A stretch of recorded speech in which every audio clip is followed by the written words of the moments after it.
혜자 씨, 요즘 자식들 소식은 어때? 나는 오늘 손자 돌잔치라 정신이 없네. 애들이 다 모여서 집에 사람 바글바글하고 시끄러워 죽겠어. 김혜자 여사는 억지로 미소 지으며 그저 다들 잘 지내요라고만 대답했습니다. 박 여사와 헤어진 후 그녀는 눈물이 차오르는 것을 느꼈습니다. 손주들의 제잘거림과 자녀들의 웃음소리로 가득 찬 집을 상상하니 마음이 아팠습니다. 저녁이 되어 김혜자 여사는 정성껏 남편의 생일상을 차렸습니다. 미역국, 갈비찜, 그리고 여러 가지 반찬을 준비했습니다. 정석호 씨는 아내의 노력에 고마움을 표했지만 두 사람 사이에는 말로 표현할 수 없는 쓸쓸함이 감돌았습니다. 사연을 듣고 난 후 각자의 의견을 댓글로 남겨주시기 바랍니다. 사소한 댓글이라도 사연자분에게 큰 힘이 될 수 있습니다. 각색될 수 있고 사연자분의 입장에서 구성될 수 있습니다. 김혜자 여사는 창밖으로 내리는 봄비를 물끄러미 바라보았습니다.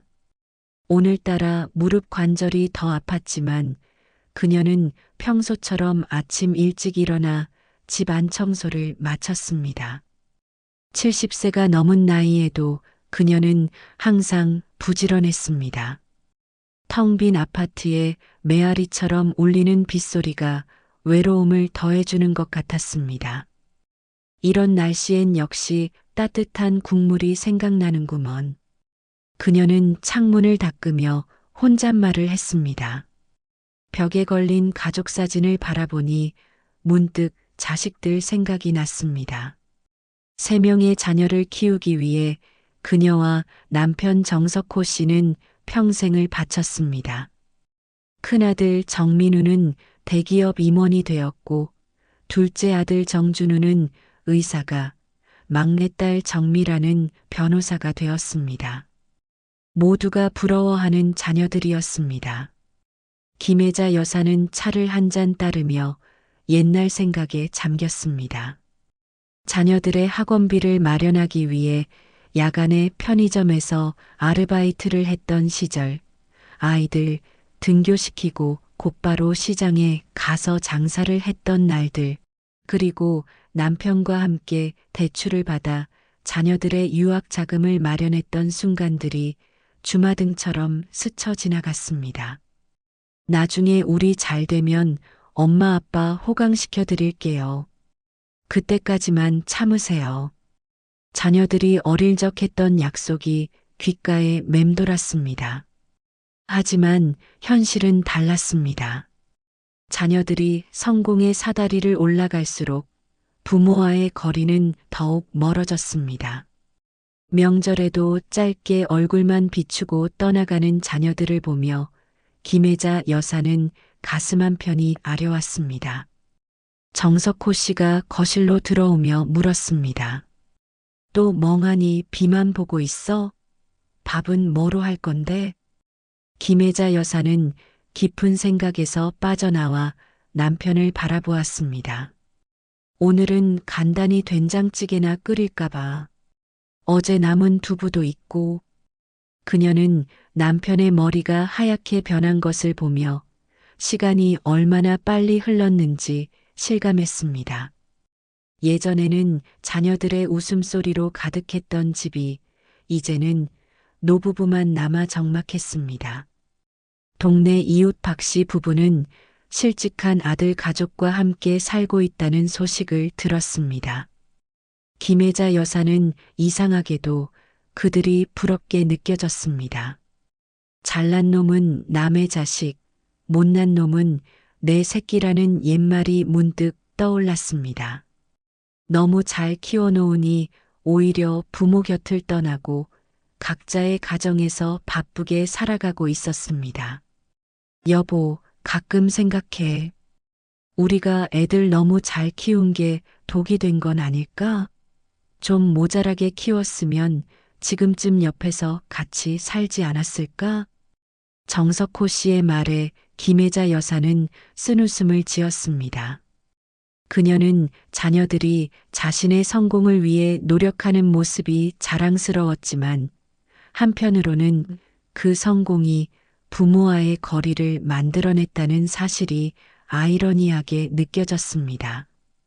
비는 계속해서 창문을 두드렸고 김혜자 여사는 차가운 손으로 따뜻한 찻잔을 감싸쥐었습니다. 이제 그녀에게는 남편과 함께하는 조용한 일상이 전부였습니다. 김혜자 여사는 매주 목요일 아파트 경로당에서 열리는 친목 모임에 참석했습니다. 모임에서 그녀는 자녀들의 성공 이야기로 주목을 받곤 했습니다. 자녀들이 명문대를 나와 안정된 직업을 갖게 되었으니 그것은 당연한 일이었습니다. 혜자 씨네 큰아들은 회사에서 임원이 되었다면서? 김혜자 여사는 겸손한 미소를 지으며 고개를 끄덕였습니다. 그녀는 자녀들의 성공이 자신의 공로라기보다는 아이들 스스로의 노력 덕분이라고 생각했지만 친구들은 그녀에게 교육 비결을 물어보곤 했습니다. 그저 아이들이 타고난 능력이 좋아서 그래요. 우리는 그저 뒷바라지만 했을 뿐이에요. 그렇게 말했지만 김혜자 여사는 때때로 친구들에게 자녀 교육에 관한 조언을 해주기도 했습니다. 학원을 고르는 방법, 자녀와 대화하는 요령, 그리고 공부 습관을 들이는 방법 등을 상세히 설명해 주었습니다. 그럴 때마다 친구들의 부러운 시선이 그녀에게 향했습니다. 김혜자 여사와 정석호 씨는 자녀들이 사회에서 인정받고 걱정 없이 살기를 바라는 마음에 전력을 다해 키웠습니다.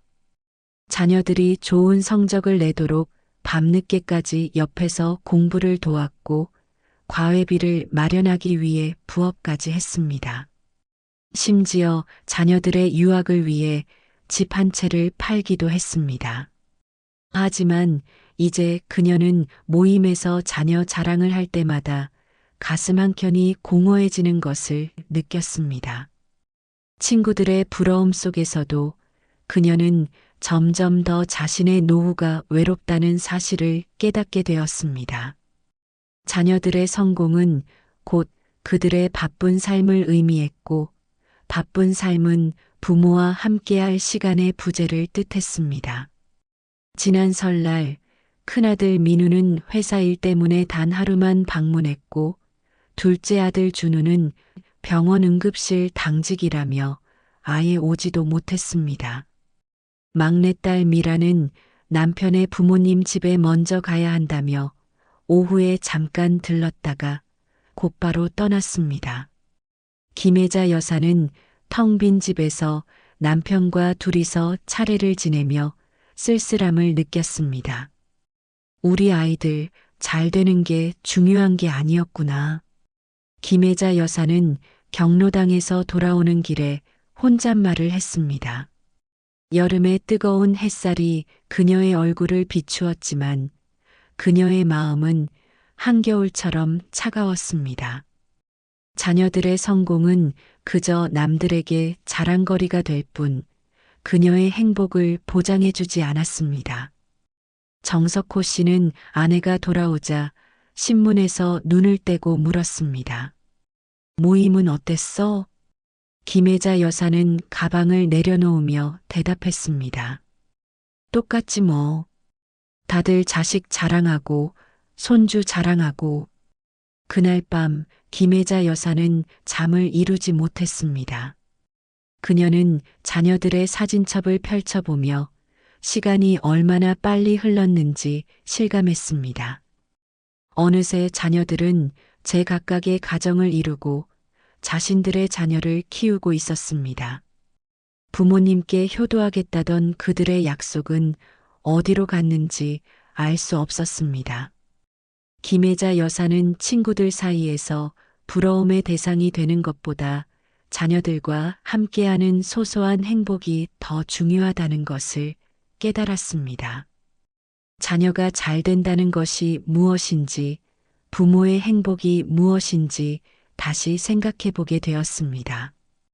그녀는 이제 자녀들의 성공보다는 그들과의 관계를 더 소중히 여기게 되었습니다. 김혜자 여사의 큰아들이 결혼한 것은 그가 33이 되던 해였습니다. 신부 윤지아는 대형 로펌에서 일하는 변호사로 지적이고 당찬 여성이었습니다. 결혼식은 강남의 유명 호텔에서 치러졌고 많은 하객들이 참석했습니다. 김혜자 여사는 아들이 좋은 가정을 이루게 된 것을 진심으로 기뻐했습니다. 그녀는 며느리가 집안일도 잘하고 시부모에게 공경심을 가진 여성이길 바랐습니다. 결혼식 후 신혼여행을 다녀온 민우와 지아는 강남에 신혼집을 마련했습니다. 그들은 바쁜 직장 생활로 시간이 없다며 방문 약속도 미리 잡아야 할 정도였습니다. 김혜자 여사는 아들 부부의 집에 가끔 방문하여 집안일을 도와주려 했지만 지아는 정중히 사양했습니다. 그녀는 자신의 방식대로 집을 꾸리고 싶어 했고 시어머니의 간섭을 원치 않는 듯 했습니다.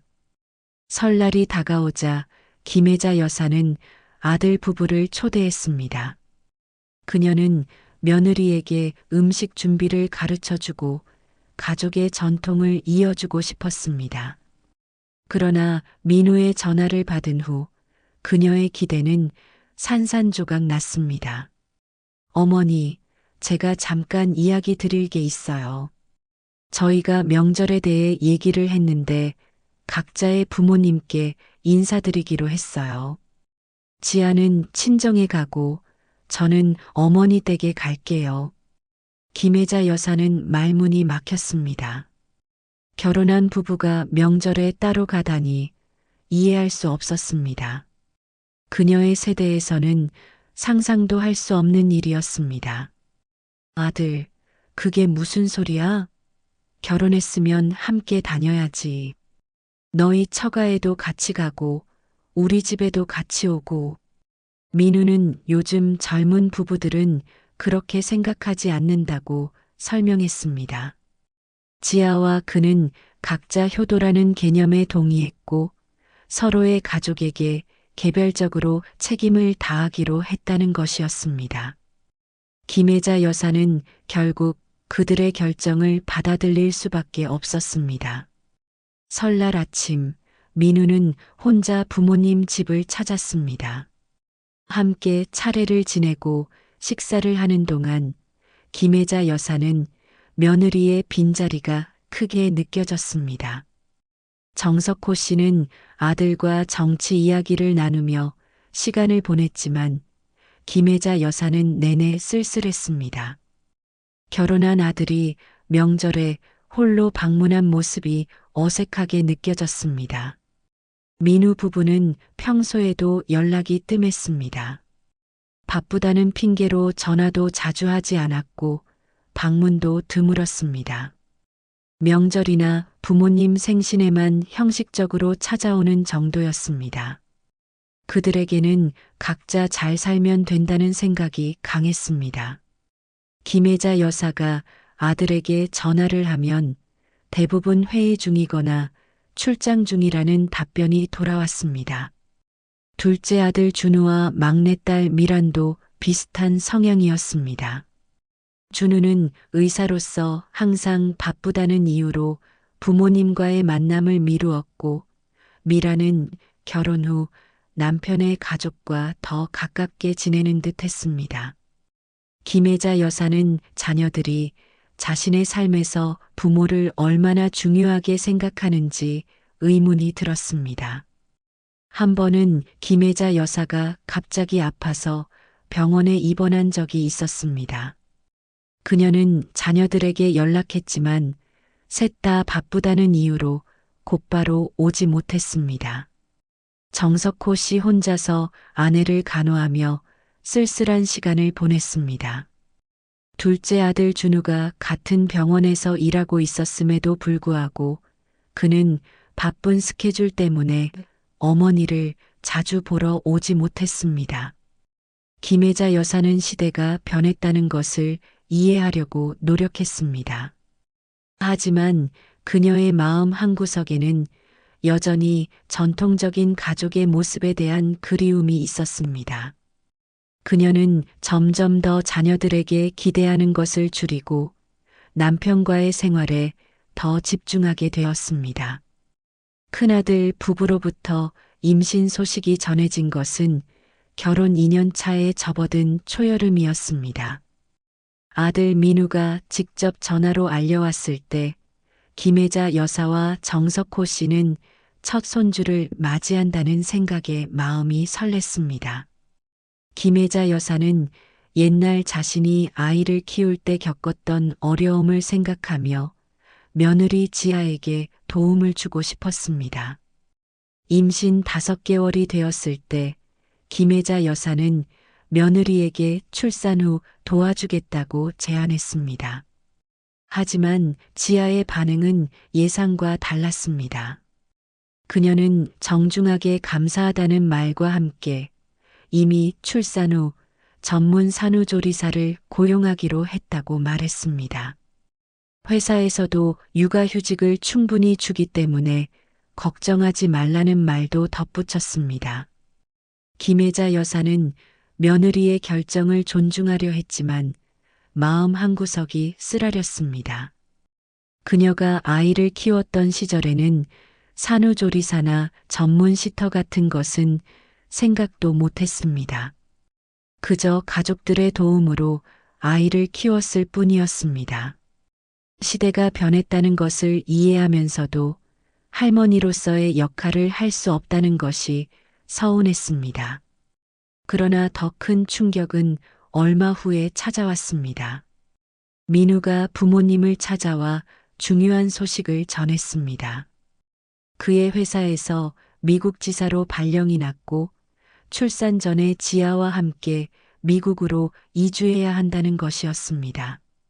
김혜자 여사는 그 자리에서 할 말을 잃었습니다. 첫 손주가 태어나는 순간을 함께하지 못한다는 사실이 현실로 다가왔습니다.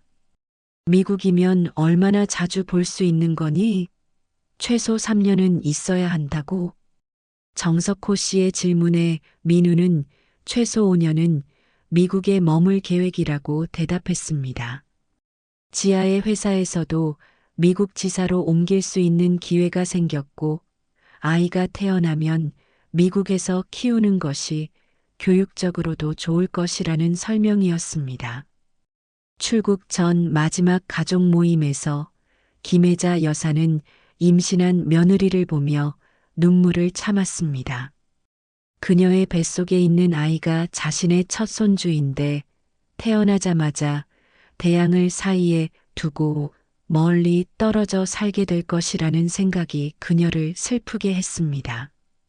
민우와 지아는 생일과 주요 기념일에 화상 통화를 하겠다고 약속했지만 그것만으로는 부족하다고 느껴졌습니다. 3개월 후 김혜자 여사는 새벽에 전화를 받았습니다. 민우가 딸아이가 태어났다는 소식을 전해왔습니다. 정민서라는 이름의 건강한 여자아이였습니다.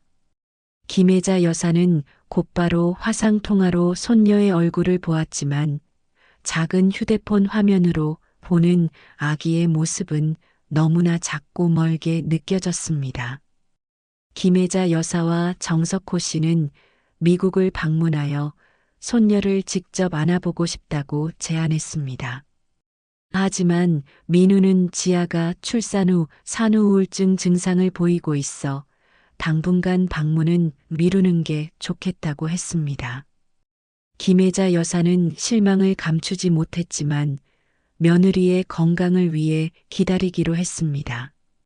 그렇게 시간이 흘러 김혜자 여사와 정석호 씨는 손녀의 성장을 오직 화상통화와 사진을 통해서만 지켜볼 수 있었습니다. 첫 기어가는 모습, 첫 걸음마, 첫 단어. 모든 순간이 화면 속에서만 이루어졌습니다. 가끔씩 민우가 보내오는 사진과 짧은 동영상이 그들의 유일한 위안이었습니다. 요즘 민서는 어떻게 지내니? 라고 물으면 잘 지내요. 건강해요. 라는 짧은 대답만 돌아왔습니다. 김혜자 여사는 자신이 상상했던 할머니의 역할과 현실 사이의 간극에 자주 좌절했습니다. 그녀는 손녀에게 한국 전래동화를 들려주고 한국 음식을 만들어주고 할머니의 지혜를 전해주는 모습을 꿈꿨습니다. 하지만 모든 것은 그저 꿈에 불과했습니다. 막내딸 정미은, 큰아들 민우가 미국으로 떠나기 약 1년 전 결혼했습니다. 신랑 강준호는 대형 건설회사 회장의 외아들로 명문대 경영학과를 졸업하고 가업을 이어받아 경영하고 있었습니다. 강 회장 가문은 서울 강남에 대형 주택을 소유하고 있었고 제주도에도 별장이 있는 것으로 알려져 있었습니다. 처음 미란이 준호를 소개했을 때 김혜자 여사는 딸이 좋은 가문에 시집간다는 생각에 마음이 놓였습니다. 준호의 부모님은 예비 며느리를 만났을 때 맨몸으로 오면 된다며 혼수를 준비하지 않아도 된다고 말했습니다. 하지만 김혜자 여사와 정석호 씨는 딸이 빈손으로 시집가는 것이 마음에 걸려 적지 않은 돈을 들여 혼수를 마련해 주었습니다. 가구, 가전제품, 그리고 골드 세트까지 그들은 딸이 부끄럽지 않게 시집갈 수 있도록 최선을 다했습니다. 결혼식은 강남의 특급 호텔에서 화려하게 치러졌습니다. 신랑 측 하객들은 대부분 경제계와 정계의 인사들이었고 김혜자 여사는 그 자리에서 조금 위축되는 느낌을 받았습니다. 그러나 딸이 행복해 보이는 모습에 위안을 삼았습니다.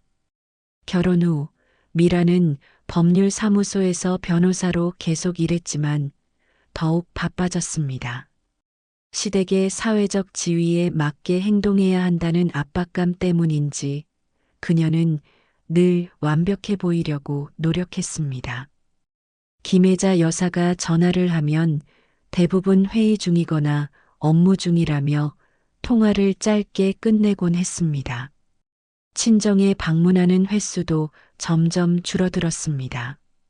미란이 첫 아이를 임신했을 때 김혜자 여사는 딸에게 도움을 주고 싶었습니다. 그러나 미라는 시어머니가 이미 모든 것을 준비해 두었다며 김혜자 여사의 도움을 정중히 거절했습니다. 출산 후에도 미라는 친정보다 시댁에 더 많은 시간을 보냈습니다. 김혜자 여사가 이유를 물었을 때 미라는 시어머니가 아이를 너무 좋아하셔서라고만 대답했습니다. 한 번은 김혜자 여사가 병원에 입원했을 때도 미라는 바쁘다는 이유로 간단히 전화만 하고 방문하지 않았습니다. 하지만 얼마 후 SNS에 올라온 사진을 통해 그녀가 시댁 식구들과 함께 제주도 여행을 다녀온 것을 알게 되었습니다. 김혜자 여사는 마음이 아팠지만 딸에게 서운함을 표현하지 않았습니다. 어느 날 우연히 미란의 친구를 만났을 때 김혜자 여사는 충격적인 사실을 알게 되었습니다. 미란이 결혼할 때 시댁에서 제시한 조건 중 하나가 1년에 한 번씩은 무조건 시댁 식구들과 함께 해외여행을 가야 한다는 것이었습니다. 그뿐만 아니라 주요 명절과 가족 행사도 시댁 위주로 참석해야 했습니다. 이것이 딸이 친정에 발길이 뜸해진 진짜 이유였습니다. 김혜자 여사는 딸이 완전히 시집에 속해버린 것 같은 느낌을 받았습니다. 그녀는 미란이 태어났을 때부터 대학을 졸업할 때까지 온갖 정성을 다해 키웠지만 이제는 그저 딸의 삶에서 주변인이 된 것 같았습니다. 명절에도 미라는 시댁에서 대부분의 시간을 보내고 친정에는 짧게 들르는 정도였습니다. 정석호 씨는 아내의 서운함을 이해했지만 딸은 시집 가면 시집 식구가 되는 법이라며 위로했습니다. 그러나 김혜자 여사는 현대 사회에서도 딸이 이렇게 시집에 완전히 흡수되는 것이 당연한지 의문이 들었습니다. 그녀는 자신의 어머니에게도 그러했던가 생각해 보았습니다. 김혜자 여사는 딸과의 관계를 회복하기 위해 노력했습니다. 무심코 전화를 하거나 찾아가는 대신 미리 약속을 잡고 미란의 일정에 맞추려고 했습니다. 그러나 딸의 바쁜 생활 속에서 그녀를 위한 시간을 찾는 것은 쉽지 않았습니다. 정석호 씨의 75번째 생일은 4월의 따스한 봄날이었습니다. 창밖으로는 벚꽃이 흩날리고 있었지만 김혜자 여사와 정석호 씨의 아파트는 평소와 다름없이 조용했습니다. 김혜자 여사는 아침 일찍 일어나 남편이 좋아하는 미역국을 끓였습니다. 예전에는 자녀들이 모두 모여 아버지의 생일을 축하했었지만 이제는 그런 날들이 추억으로만 남아 있었습니다. 오늘 뭐 특별한 거라도 해볼까?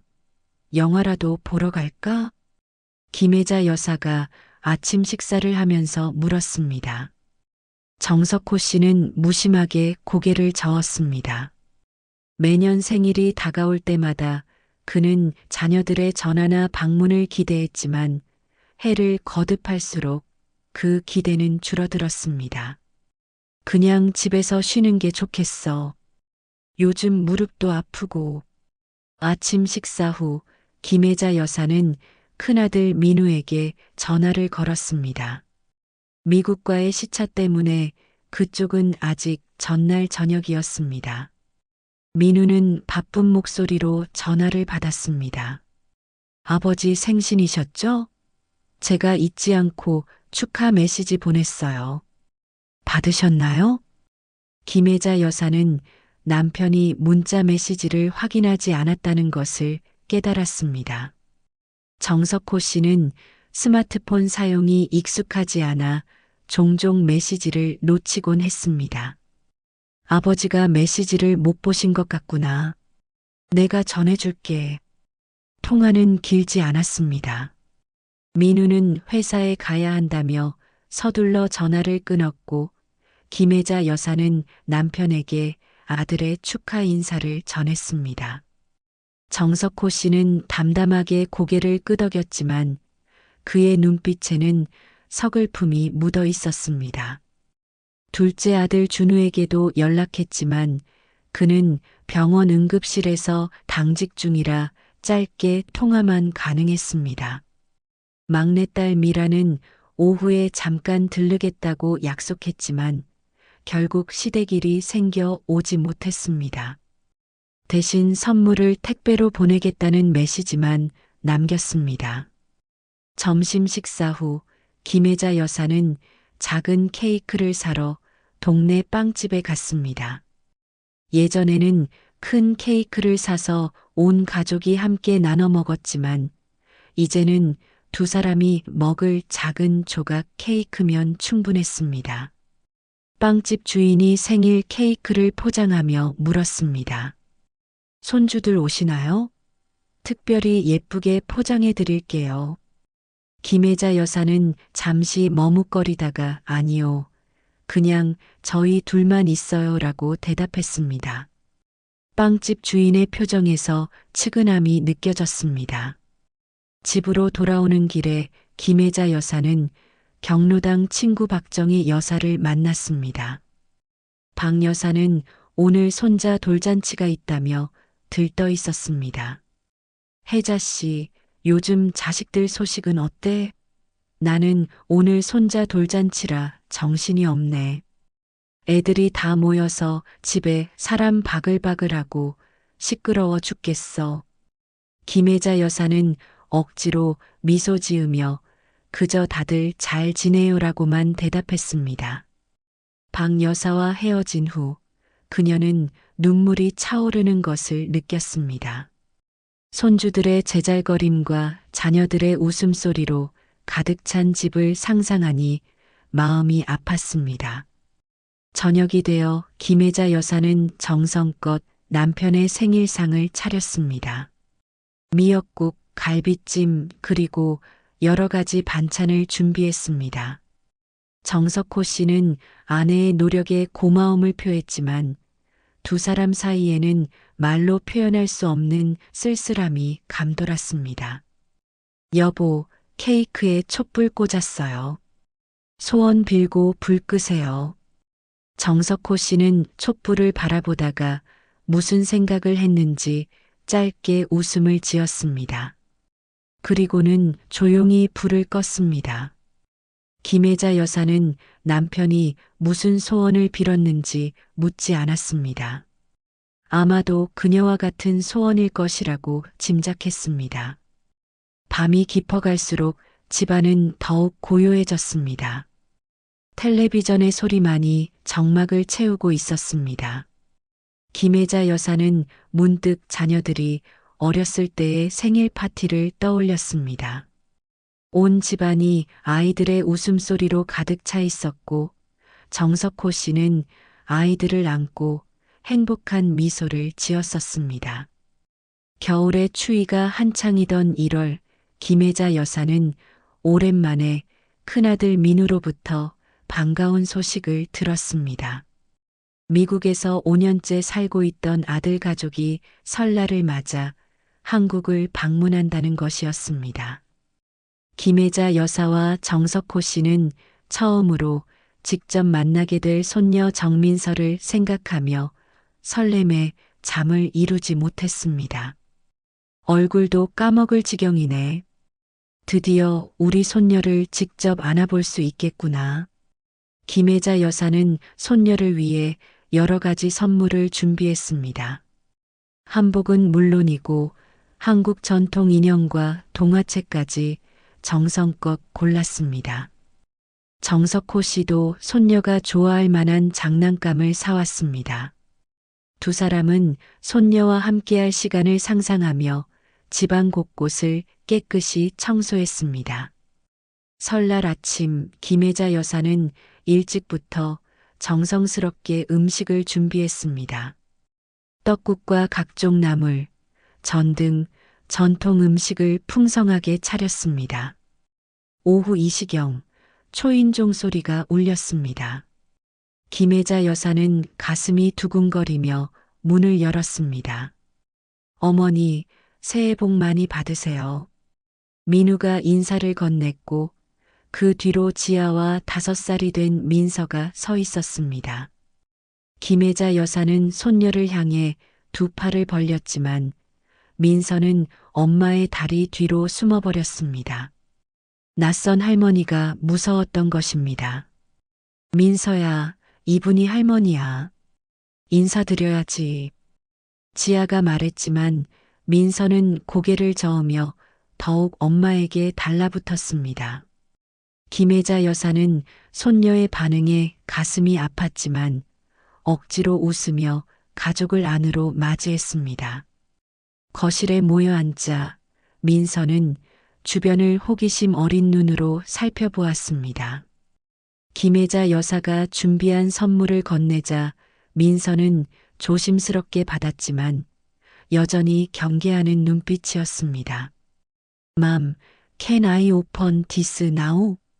민서가 영어로 물었고 지아는 영어로 대답했습니다. 김혜자 여사는 손녀가 한국어보다 영어가 더 편하다는 사실을 실감했습니다. 민우가 말했던 것처럼 민서는 한국어를 이해는 하지만 말하기는 서툴렀습니다. 그랜드마 메이드 스페셜 코리안 푸드 포 유. Do you want to try? 지아가 민서에게 말하자 민서는 조심스럽게 떡국을 한 입 먹어보았습니다.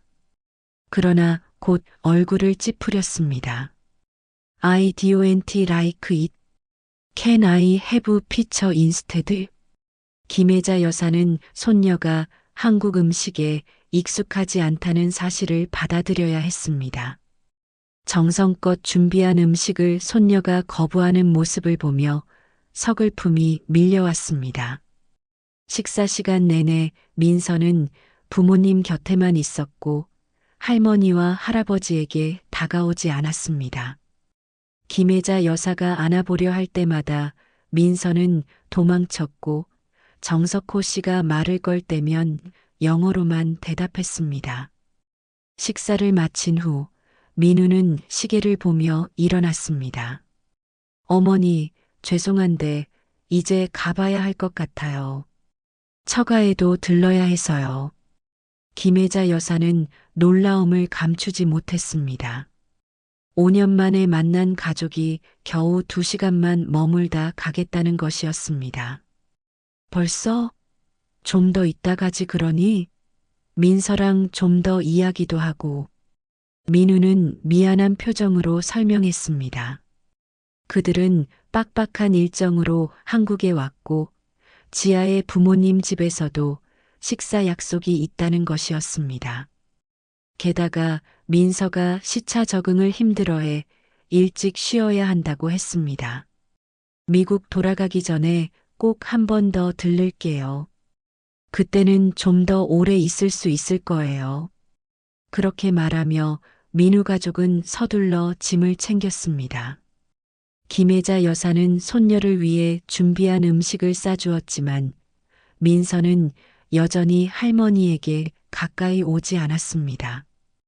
현관문에서 인사를 나눌 때 김혜자 여사는 손녀의 머리를 쓰다듬으려 했지만 민서는 고개를 돌렸습니다. 문이 닫히고 집안이 다시 조용해지자 김혜자 여사는 갑자기 큰 피로감을 느꼈습니다. 그토록 기다렸던 만남이 이렇게 허무하게 끝날 줄은 몰랐습니다. 손녀는 그저 외국 아이였고 아들 가족과의 거리는 단순한 물리적 거리를 넘어 정서적 거리로 느껴졌습니다. 괜찮아. 다음에 오면 더 친해질 수 있을 거야. 정석호 씨의 위로에도 김혜자 여사의 마음은 공허했습니다. 그녀는 창밖으로 멀어지는 아들 가족의 차를 바라보며 문득 깨달았습니다. 자신이 그토록 기대했던 할머니로서의 역할은 이제 그저 환상에 불과했습니다. 추석이 다가오자 김혜자 여사는 또다시 설렘과 불안이 교차하는 마음을 느꼈습니다. 미국에 있는 큰아들 민우 가족은 1년에 한 번 설날에만 오기로 했으니 이번 추석에는 막내딸 미란이 와야 할 차례였습니다. 김혜자 여사는 일주일 전부터 준비를 시작했습니다. 송편을 빚고 갖가지 나물과 전을 준비했습니다. 비록 두 사람이 먹기에는 너무 많은 양이었지만 딸 가족이 온다면 충분한 양이었습니다. 추석 이틀 전 미란에게서 전화가 왔습니다. 김혜자 여사는 반가운 마음에 서둘러 전화를 받았습니다. 엄마, 정말 죄송한데 이번 추석에 못 갈 것 같아요. 미란의 목소리에는 미안함이 묻어 있었습니다. 법률사무소에서 갑자기 중요한 소송건이 들어와 추석 연휴 내내 일을 해야 한다는 설명이었습니다. 아이는 시부모님께 맡겨둔 상태라고 했습니다. 그래, 어쩔 수 없지. 일이 중요하니까. 김혜자 여사는 실망을 감추며 담담하게 대답했습니다. 하지만 전화를 끊은 후 그녀는 식탁에 앉아 한동안 움직이지 못했습니다. 정석호 씨는 아내의 표정을 보고 이미 상황을 짐작했습니다. 미란이 못 온다고? 김혜자 여사는 고개만 끄덕였습니다. 정석호 씨는 한숨을 내쉬며 텔레비전으로 시선을 돌렸습니다.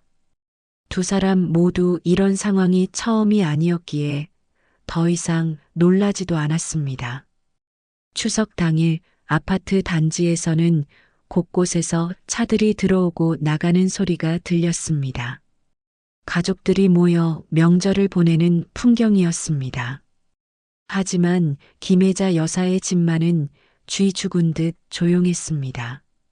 아침부터 차례 상을 차리고 간소하게 제사를 지냈지만 둘이서 하는 차례는 어딘지 모르게 허전했습니다.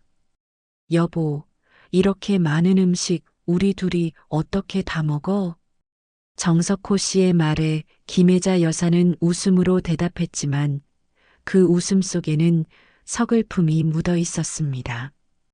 그녀는 준비한 음식의 절반을 이웃들에게 나눠주기로 했습니다. 오후가 되자 텔레비전에서는 명절 특집 프로그램이 방영되고 있었습니다. 가족들이 모여 게임을 하고 웃는 모습을 보며 김혜자 여사는 갑자기 답답함을 느꼈습니다. 그녀는 오랜 친구 이영숙 여사에게 전화를 걸었습니다. 영숙 씨, 추석 잘 보내고 있어? 전화 너머로 시끌벅적한 소리가 들려왔습니다. 아이들이 뛰어다니는 소리, 어른들의 웃음소리, 그리고 주방에서 그릇 부딪히는 소리까지. 이영숙 여사의 집은 명절의 활기로 가득했습니다. 아이고, 정신없어 죽겠어. 애들은 뛰어다니지, 며느리들은 주방에서 시끄럽게 떠들지. 혜자 씨네는 어때? 미란이 왔니? 김혜자 여사는 잠시 망설이다가 대답했습니다. 아니, 일이 바빠서 못 왔어. 우리 둘이서 조용히 보내고 있지. 이영숙 여사는 위로의 말을 건넸지만 김혜자 여사의 귀에는 그저 형식적인 말로만 들렸습니다. 전화를 끊은 후 그녀는 친구의 시끌벅적한 집안이 부러웠습니다. 이영숙 여사는 자식들과 손주들이 많이 찾아와 정신없다고 불평했지만 그 불평 속에는 행복이 묻어 있었습니다. 저녁이 되자 둘째 아들 준우와 막내딸 미란에게서 각각 문자 메시지가 왔습니다. 명절 인사와 함께 용돈을 보냈다는 내용이었습니다. 김혜자 여사는 자식들의 정성에 고마웠지만 돈보다는 그들의 존재 자체가 더 소중하다는 생각이 들었습니다. 돈만 보내면 그게 다인 줄 아나. 김혜자 여사의 중얼거림에 정석호 씨는 고개를 들었습니다. 뭐라고? 아니, 그냥 요즘 젊은 사람들은 부모에 대한 생각이 우리 때와는 많이 다른 것 같다는 생각이 들어서. 두 사람은 잠시 침묵했습니다. 창밖으로는 이웃집에서 웃음소리가 들려왔고 건너편 아파트 창문으로는 온 가족이 모여 앉아 식사하는 모습이 보였습니다. 가을이 깊어가는 10월의 어느 날 김혜자 여사는 집 안정리를 하고 있었습니다. 남편 정석호 씨는 동네 공원에 나가 바둑 동호회 친구들과 시간을 보내고 있었습니다. 오랜만에 혼자 집에 있으니 고요함이 더욱 크게 느껴졌습니다. 그때 전화가 울렸고 김혜자 여사는 오랜 친구 박정희 여사의 목소리를 들었습니다. 혜자야, 나 지금 정말 미치겠어. 박정희 여사의 목소리에는 울음이 섞여 있었습니다. 김혜자 여사는 급히 물었습니다. 무슨 일이야? 갑자기 왜 그래?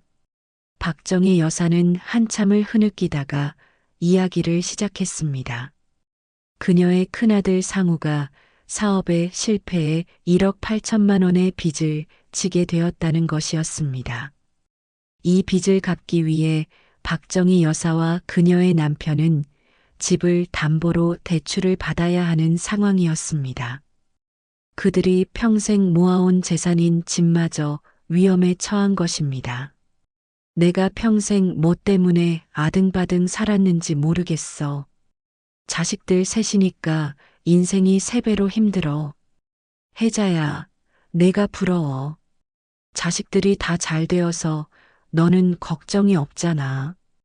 김혜자 여사는 친구의 말에 잠시 말문이 막혔습니다. 그동안 그녀는 자녀들이 연락도 자주 하지 않고 찾아오지 않는다며 서운해했습니다. 하지만 박정희 여사의 상황은 완전히 달랐습니다. 그녀의 자녀들은 자주 집에 오지만 그때마다 문제와 걱정거리를 안고 왔습니다. 우리 둘째는 이혼하고 손주까지 데리고 와서 같이 살고 있고 막내는 아직도 취업을 못해서 용돈을 달라고 조르고 정말 이제는 지쳤어. 김혜자 여사는 친구의 이야기를 들으며 자신의 상황을 새롭게 바라보게 되었습니다. 자녀들이 성공하여 각자의 삶을 살고 있다는 것이 얼마나 감사한 일인지 새삼 깨달았습니다. 물론 그들이 더 자주 연락하고 찾아오면 좋겠지만 적어도 경제적인 부담이나 심각한 걱정거리는 없었습니다. 전화를 끊은 후 김혜자 여사는 창가에 앉아 생각에 잠겼습니다. 그동안 자신이 배부른 소리를 하고 있었다는 생각이 들었습니다. 30대가 넘은 자녀들에게 여전히 정서적으로 의존하고 있었던 자신을 돌아보았습니다. 자녀들은 이미 독립적인 성인이었고 그들 나름의 삶과 책임이 있었습니다. 나도 이제는 내 인생을 살아야 하는데 김혜자 여사는 그동안 자녀들의 방문과 연락만을 기다리며 자신의 삶을 뒤로 미루고 있었다는 것을 깨달았습니다. 대학까지 보내고 결혼도 시켰으면 이제는 부모로서의 역할을 다한 것이었습니다. 이제는 자신과 남편의 남은 삶을 위해 시간을 써야 할 때였습니다. 저녁에 정석호 씨가 돌아왔을 때 김혜자 여사는 남편에게 박정희 여사의 이야기를 전했습니다. 정석호 씨는 고개를 끄덕이며 말했습니다. 맞아. 우리가 자식들에게 바라는 게 너무 많았나 봐. 그들도 자기 삶이 있는데. 그날 밤 김혜자 여사는 오랜만에 편안한 마음으로 잠에 들었습니다. 그녀는 자신의 행복이 자녀들의 방문 횟수나 전화 빈도에 달려있지 않다는 것을 깨달았습니다. 진정한 행복은 자신과 남편이 건강하게 남은 시간을 의미 있게 보내는 것에 있었습니다. 다음 날 아침 김혜자 여사는 오랫동안 미루어왔던 수채화 교실에 등록했습니다. 젊었을 때부터 그림에 관심이 있었지만 자녀 양육과 가사에 밀려 한 번도 제대로 배워본 적이 없었습니다. 정석호 씨도 아내의 변화를 보며 그동안 포기했던 등산 모임에 다시 참여하기로 했습니다. 김혜자 여사는 이제야 진정한 자유를 느꼈습니다. 자녀들에 대한 기대와 실망의 굴레에서 벗어나 자신의 삶을 주도적으로 살아가기 시작한 것입니다. 김혜자 여사와 정석호 씨는 자식들에 대한 집착과 기대를 내려놓기로 한 후 자신들의 남은 인생을 설계하기 시작했습니다. 정석호 씨는 오래전부터 가보고 싶었던 유럽 여행 팸플릿을 꺼내왔고 김혜자 여사는 설레는 마음으로 여행 계획을 함께 세우기 시작했습니다. 우리 프랑스에서 에펠탑도 보고 이탈리아에서 베네치아 곤돌라도 타고 스페인에서는 플라멩코도 봐야지. 정석호 씨의 눈이 반짝였습니다. 은퇴 후 지금까지 집에만 머물렀던 그에게 이번 여행은 새로운 활력소였습니다. 김혜자 여사도 수채화 교실에서 배운 기술로 유럽의 아름다운 풍경을 그려볼 생각에 기대에 부풀었습니다. 두 사람은 여행사를 방문하여 상담을 받고 은행에 가서 여행 자금을 준비했습니다. 여행 일정을 짜고 필요한 물품을 구매하느라 시간 가는 줄 몰랐습니다. 오랜만에 두 사람의 집에는 웃음소리가 가득했고 저녁 식사 시간에도 여행 이야기로 화제가 끊이지 않았습니다. 우리가 자식 생각만 하면서 이렇게 즐거울 수 있는 시간을 놓치고 있었네. 김혜자 여사의 말에 정석호 씨도 동의했습니다. 그들은 이제 자녀들에게 연락을 기다리기보다는 자신들의 행복에 집중하기로 했습니다. 자녀들이 전화를 해오면 반갑게 받되 연락이 없다고 서운해하지 않기로 했습니다. 그런데 이상하게도 부부가 자녀들을 향한 집착을 내려놓자 오히려 자녀들이 먼저 연락을 해오기 시작했습니다. 어느 날 저녁 김혜자 여사의 전화가 울렸고 막내딸 미란의 목소리가 들렸습니다. 엄마, 요즘 어떻게 지내세요? 통 연락이 없으셔서 걱정했어요. 김혜자 여사는 놀라움을 감추지 못했습니다. 평소 바쁘다며 통화를 짧게 끊던 딸이 오히려 걱정을 표현한 것입니다. 미라는 지난번 통화에서 불친절하게 대했던 것에 대해 미안하다며 주말에 시간을 내서 부모님과 함께 식사하고 싶다고 제안했습니다. 김혜자 여사는 딸의 제안을 기쁘게 받아들였지만 예전처럼 지나치게 기대하지는 않았습니다. 얼마 후 미국에 있는 큰아들 민우도 평소보다 길게 화상 통화를 했습니다. 그는 부모님의 근황을 물으며 다음 방문 때는 좀 더 오래 머물 계획이라고 말했습니다. 심지어 둘째 아들 준우도 갑자기 찾아와 부모님을 병원 건강검진에 모시고 가겠다고 했습니다. 김혜자 여사는 이런 변화가 우연이 아니라는 것을 깨달았습니다. 그녀가 자녀들에게 집착하지 않고 자신의 삶에 집중하자 오히려 자녀들이 부모에 대한 책임감을 느끼게 된 것이었습니다. 자식이 아무리 열심히 앞만 보고 달려가더라도 한 번쯤은 뒤를 돌아보게 되어 있다는 사실을 이해하게 되었습니다. 주말에 미란이 남편과 아이를 데리고 방문했을 때 김혜자 여사와 정석호 씨는 유럽 여행 계획을 이야기했습니다. 미라는 부모님의 활기찬 모습에 놀라워하며 여행 준비를 도와주겠다고 했습니다.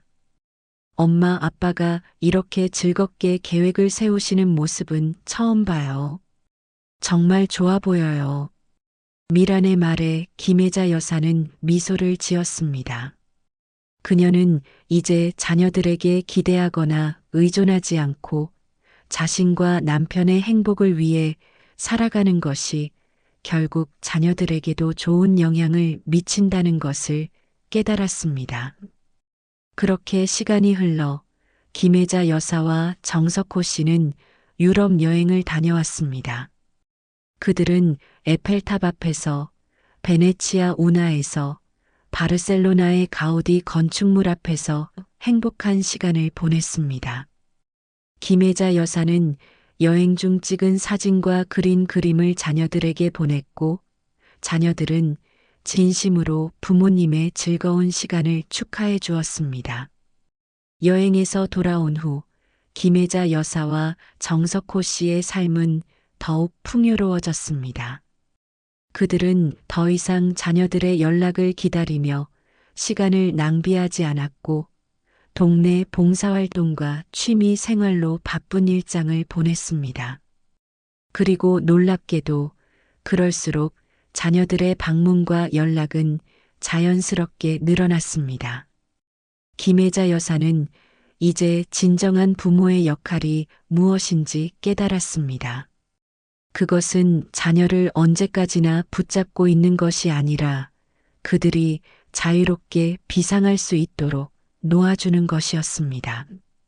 그리고 그렇게 놓아준 자녀들은 결국 자신의 의지로 돌아오게 된다는 것을 알게 되었습니다. 사연을 듣고 댓글을 남겨주시기 바랍니다. 사소한 의견일지라도 사연자분에게는 큰 힘이 됩니다. 노골적인 악성 댓글은 사연자분에게 상처가 될 수 있으니 삼가주시기 바랍니다.